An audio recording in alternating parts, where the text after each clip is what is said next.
자, 트럼프 정부에서 미국은 한국을 어떻게 바라볼까? 이게 이번 대선 국면뿐만 아니라 향후 한국의 입장에서는 사활을 갖다가 다툴 수 있는 중요한 문제입니다. 미국은 한국이 있으면 좋고 또 없으면 아쉬운 입장이지만 미국 입장에서 보면 한국이 사활을 건 그런 대상은 아니에요. 그래서 미국과 한국이 서로를 대하는 입장에서 굉장히 차이가 크다라는 부분을 우리는 명심해야 돼요. 때로는 한국에서 선동주의적인 이 좌파 세력들이 집권을 하면 마치 한국이 미국과 대등한 입장에서 모든 것을 이렇게 주고받아야 된다. 이런 식으로 말을 합니다.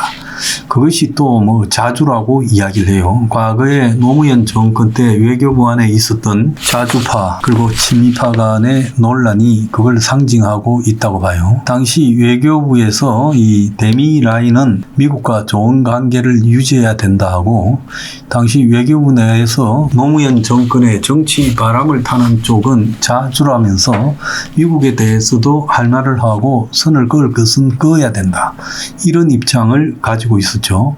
그래도 DJ는 미국을 의식이라도 했는데 노무현 정권 들어와서 미국을 의식하는 척 이렇게 말을 해놓고는 막상 미국에 대해서 굉장히 반대하는 입장이 한국 내부에서 여러 군데서 터져나오고 또 더 나아가서 정부 내에서도 친미냐 반미냐 대결이 있었습니다. 그때 반미를 대변했던 게 자주파라고 볼 수 있지요. 자, 엊그제 미국하고 2+2 관세 협상이 마무리되었습니다. 일본하고의 미국하고 첫 번째 협상 뒤에는 굉장히 잡음이 많았는데요. 한국과 미국의 지금 최상목, 안덕근 둘이 가서 미국의 재무 그리고 상무 그리고 USTR이라고 부르는 무역대표부 등과 협의한 내용은요. 잡음이 별로 안 나오고 있어요. 그런데 막상 한국 내에서 이것이 어떤 역할을 했는지 제대로 보도도 없어요. 그래서 지난 금요일 이후에 주말에는 보도가 많이 사라졌어요. 그래서 가만히 생각을 해보니까 이재명이 쪽에서 한덕수 대행이 지휘해서 최상목이나 안덕근이가 가서 미국과 맺은 2+2 협정의 결과는 이재명 입장에서는 이것이 그냥 조용히 소멸해지는 것이 낫고 또 마치 이걸 갖다가 이재명 쪽에서 공격해서 졸속합의라고 하게 되면 그때는 이것이 졸속이냐 아니냐라는 문제들이 논란이 될 건데 그런데 한국 차례가 돼서 한국이 우선적으로 협상을 하면 미국이 잘 대해주겠다고 확약을 했기 때문에 협상하러 갔고 협상을 지금 한 대행이 자기가 마무리 짓는 게 아니라 미국의 지금 협상 시한인 3개월 유예한 날이 7월 9일이니까 그 전인 7월 8일까지 한국이 마무리 짓겠다. 그래서 지속적으로 분야별로 한국의 협상팀과 미국의 협상팀이 만나서 해결하기로 했다. 그러니까 크게 보면 1부터 4까지 큰 부분이 있는데 이걸 동시에 합의를 해야지 하나만 합의하는 것은 아니라는 측면에서 패키지 딜, 원스톱 쇼핑이라고 하는 부분이 맞아요. 미국은 관세, 비관세 한 부분으로 또 경제 안보 부분을 한 부분으로 그리고 투자 협력을 한 부분으로 그리고 환율 등을 한 부분으로 해서 4개 과목을 가지고 한미가 협의해서 7월 8일까지 결론을 내고 필요하면 양쪽에서 고위급들이 왔다 갔다 방문을 하기로 한 거예요. 그래서 미국이 이번에 안보 문제와 관련해서 주한미군 분담금 문제를 넣어서 하려다가 미국의 입장은 그 문제를 넣으면서 좀 고여버린 일본의 상황을 감안하면서 협상 하루 전인 지난주 수요일 날까지만 해도 이 문제를 넣겠다. 이렇게 나왔는데 목요일 날 이 문제가 빠지고요. 순수 경제 문제만으로 지금 서로 간에 4개 과목에 대한 합의를 했어요. 이것도 중요한 합의지요.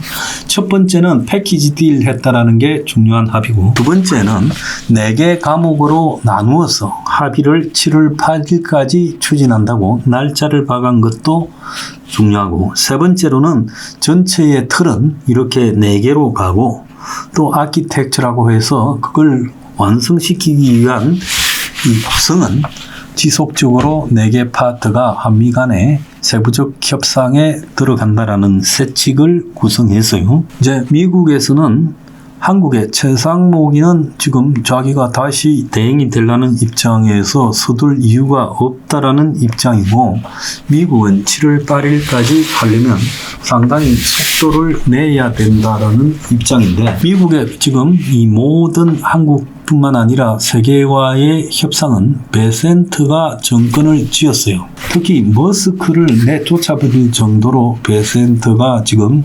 완벽하게 트럼프 행정부에서 트럼프가 사놓은 똥을 치우고 있는 역할을 수행하고, 트럼프 또한 베센트에게 이걸 위임했다, 이렇게 볼 수가 있습니다. 그러니 한대행 입장에서는 경제안보전략회의 TF를 구성해서 한 총리가 최상목 안덕근에게 지시한 내용이 미국과 완전한 합의가 됐어요.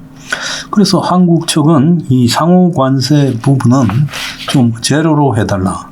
또 비관세 부분은 우리가 소고기 30개월 월령이나 쌀수입 등에 대해서 탄력 있게 할 수 있으니까 이것도 크게 키우지는 말자. 또 경제 안보 부분이라는 것은 결국 뭐겠습니까? 미국의 무역 흑자를 한국이 LNG 등을 수입해서 그걸 메꿔준다, 그거죠. 그 다음에 투자 협력이라는 부분은 미국이 가장 시급한 문제가 조선업에 있어서 미국이 지금 군함도 못 만들고, 또 미국이 해외로 세일가스, 오일 등을 수출하려니까 지금 미국의 제일 문제는 그걸 수출할 수 있는 LNG, 또 바다에서 액화가스를 해서 배에 실을 수 있는 인프라 시설, 그리고 또 LNG 관매설, 이런 것들이 잘 안 되고 있고, 그리고 또 이 알래스카에 가스를 개발하려면 겨울에는 얼기 때문에 세빙선도 필요하고 LNG선도 필요한 거예요. 이런 부분과 미국이 지금 군함이 턱없이 부족해서 군함에 대해서 굉장히 지금 치중을 하고 있어요. 근데 미국의 우방국 중에서 미국 군함을 만들 수 있는 나라는 몇 안 되는데 한국, 일본 정도인데, 일본도 요즘 이 조선에 있어서는 조금 한물이 같고 한국이 그래도 조선업이 아직도 건재하다. 그래서 한국과 이 알래스카 지금 인프라 시설과 조선에 있어서 협력을 한다.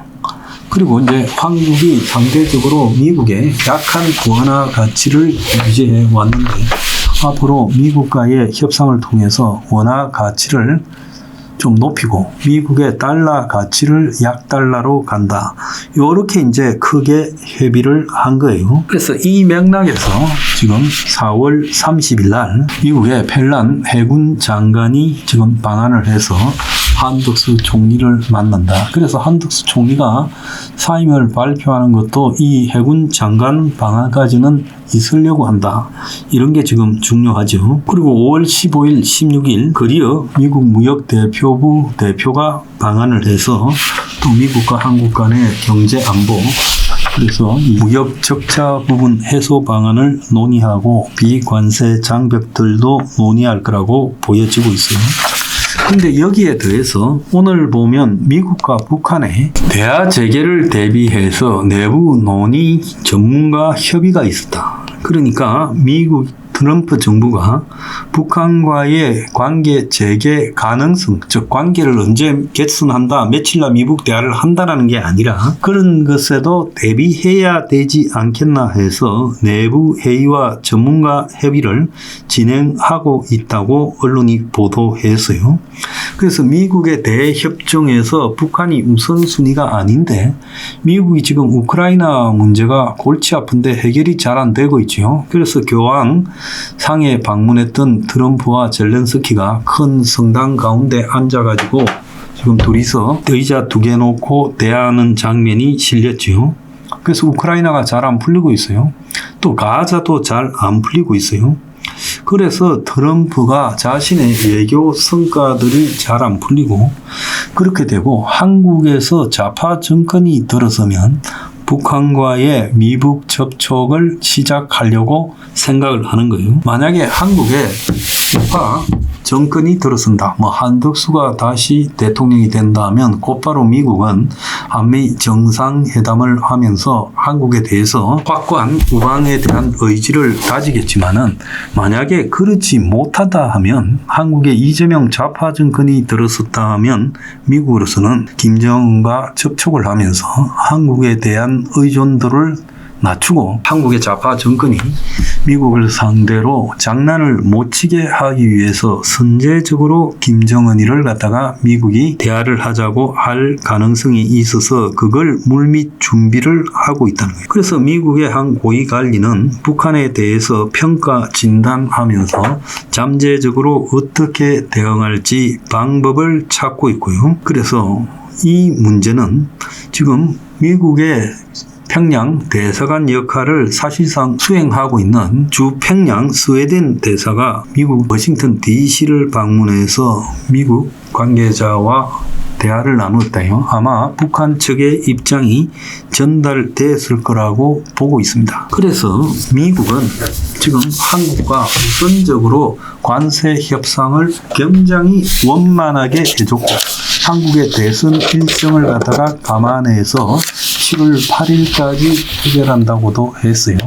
만약에 이게 한덕수 총리가 아니고 이 문제를 가지고 미국과 협상에 응하지 않겠다. 자기 정권이 할 문제다라고 나왔으면 지금 가닥이 잡혀서 협상 일정과 개요가 다 나온 상황하고 그러지 않은 상황에서 미국과 협상이 진행되지 않고 다음 정권에 한다고 미루었을 때 지금 한국의 경제에 대한 불안정성은 어느 정도가 될지 그건 여러분들이 다 짐작할 겁니다. 이렇게 되어서 적어도 7월 8일까지는 협상을 통해서 해결될 것이라는 기대감을 가지게 됐고 미국이 예민한 주한미군 주둔 분담금 문제도 별도로 떼서 뒤로 미루어 놓은 사이에 그래서 미국은 지금 좌파 정권 등장 시 한국 패싱까지 준비하고 또 현재 미국과 한국 간에 진행될 통상 협상도 끼어질 수 있다고 보는데 그 대표적인 것이 지금 여기에 나선 두 명 이재명과 김현종이 굉장히 반미적이다. 이 문제 때문에 미국이 지금 그렇게 생각하고 있다는 겁니다.